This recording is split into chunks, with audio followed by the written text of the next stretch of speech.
thinking in our own brilliance is something that seems to be quite challenging for many of us. So today I want to talk about 10 reasons why you are brilliant, even if you might think you're not. So this is very much tied up with your intuition, because your intuition is that part of your system that is there to help you access your brilliance. But the first reason why you may think that you're not brilliant is because at school we are taught to think in terms of right and wrong. And when we look at ourselves in terms of right and wrong, we tend to give ourselves a hard time, and that doesn't help us find those unique things that make us brilliant. So instead of learning how to think in terms of right and wrong, I mean, that can be useful, but it's actually about learning to think in terms of you and not you, because that way you can actually practice your authenticity and find your brilliance. So the second reason you might think that you're not brilliant is because your brilliance is unique to you. That is actually what makes us all brilliant. It means that we each have something that is unique to us that we have to offer. Now, the trick there though is when our brilliance is unique to us, as it is, well, that makes it a little bit tricky to understand or discover what that is. But that is the challenge, is to find what it is that is our uniqueness and our brilliance. So the third reason why you may not think you're brilliant is because intuition and exercising your brilliance, that is a skill like any other. And so it takes practice. And one of the things that it practices, part of it being all unique is that our intuition, our brilliance talks to us. It's almost like our own personal language.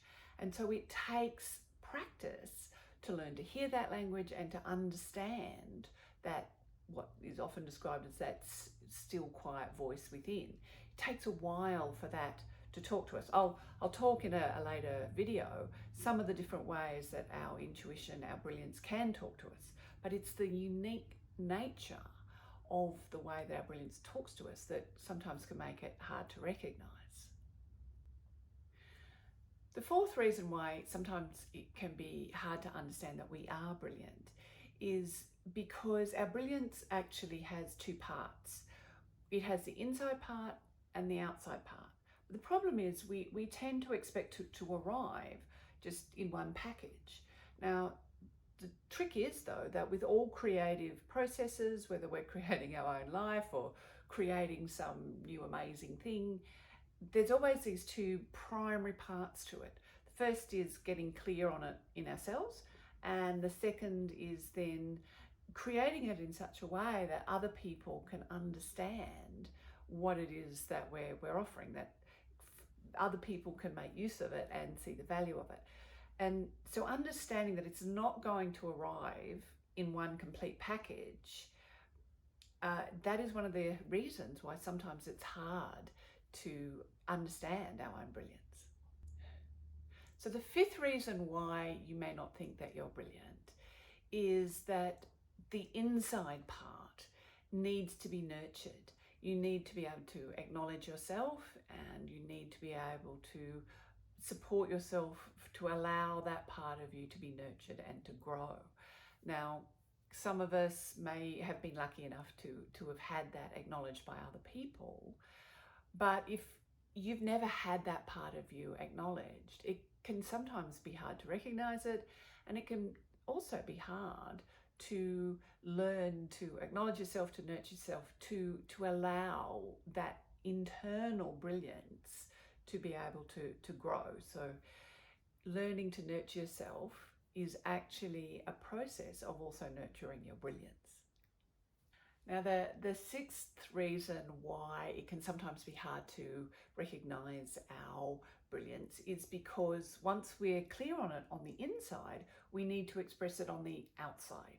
And of course, other people see the world differently to us. They've had different experiences. They're looking for different things.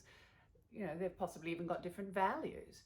And so we need to be able to express our brilliance on the outside in a way that fits with other people and fits with their values and the way that they are looking in the world. Now, that is not the same thing as changing our brilliance. It's just in the same way as, well, I'm speaking English, but I can choose different words. Well, in the same way with our brilliance, we can choose to express that differently.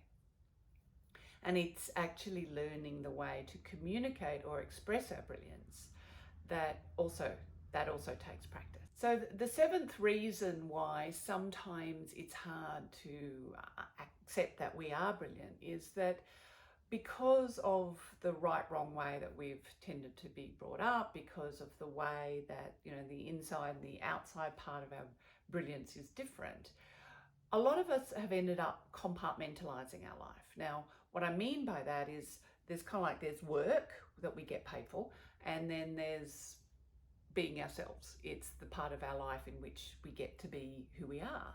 We get in some way to live our brilliance or our authenticity.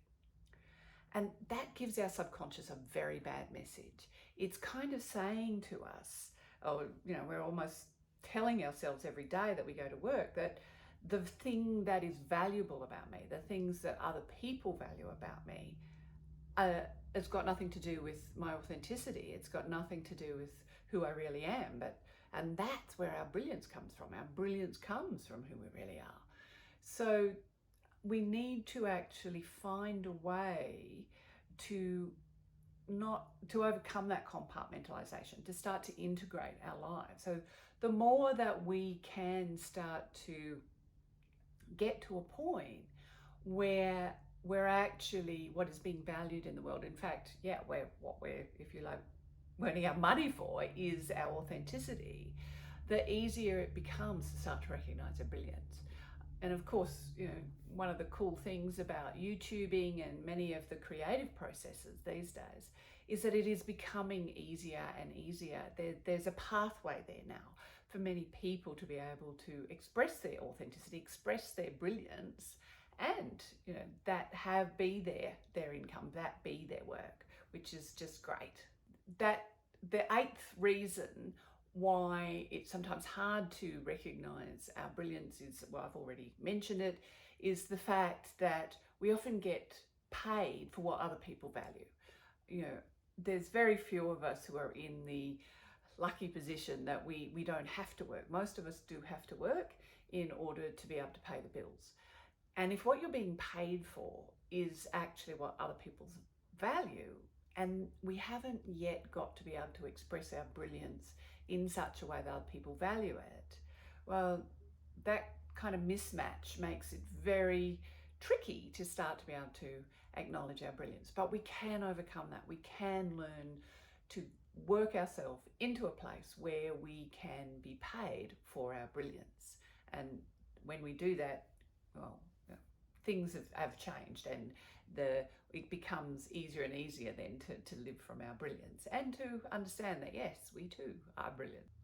So the ninth reason why it's often hard for us to understand that we are brilliant is because our brilliance is part of what is called unconscious competence. Now, that means that you're doing things that are really valuable, that really work, but you just don't think about it. You just do it.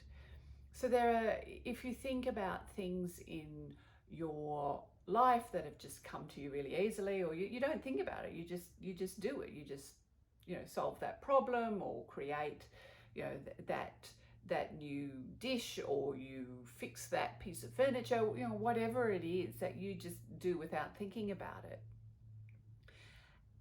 Well, that is probably a clue to your gift, to your brilliance, because those things that are part of who we really are, well, we don't have to be taught to do them. They're just there. Now, we may need to practice them in order to achieve a full level of mastery with it, to realize how that can be valued in the world. We might have the stuff going on the inside, but we need to express it on the outside. But because our gift is so natural, we just do those things without even thinking about it, which makes it hard for us to recognize that, well, that is our brilliance.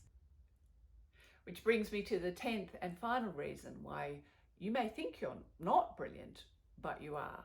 And that is your brilliance it's just you being who you really are. And that is the most natural and easy thing in the world. And the tricky thing is that so much of the time in our life, we think that the things that feel the hardest, that take the greatest effort, that they're the things that are most important. Whereas actually when we have mastery, well, things are easy. The things that we do that express our purest essence, our greatest authenticity, they are actually the things that are the easiest, and yet they come to us most easily. And that is why they are brilliant. So there you are. There's 10 reasons why you may not think you are brilliant, but you are. So if you would like to see more of these videos, hit that subscribe button, hit the bell so that you know when I upload more of these videos. And I will be talking in later videos about the different languages that your intuition may be using to talk to you. So if you'd like to hear that, just hit that like button so that I know you'd like more of these videos as well. And until the next video, choose to be brilliant.